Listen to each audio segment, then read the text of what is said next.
Brexit trade talks have seen the EU demand the UK abide by a level playing field due to fear of competition from London, an expert claimed. With the transition period ending in December, talks for a post-Brexit trade deal have reached a crucial stage. Prime Minister Boris Johnson is reportedly planning an intervention to try and break the deadlock between London and Brussels.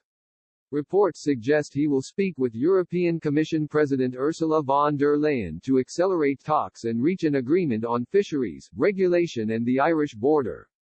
A source close to the UK negotiating team said that both sides seem to think they will get a deal over the line, with negotiators close to agreeing an awful lot of things, yet the insider claimed, nothing is certain and there are still areas of disagreement, including state aid.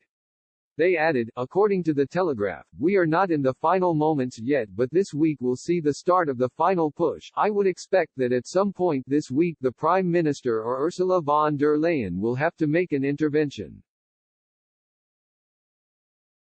EU chief negotiator, Michel Barnier, has demanded throughout the talks that the UK abide by a level playing field on regulation, as well as keep British waters open to European fishermen. DW's Brexit analyst, Alex Forrest-Whiting, highlighted that this policy has been adopted by Brussels to prevent the UK from becoming a significant rival on the EU's doorstep. She said during a live broadcast last week, Europe does not want to have a big rival on its doorstep. It wants to make sure that the UK is not going to end up subsidizing companies and therefore become a threat. She highlighted, however, how this has caused frustration from the government.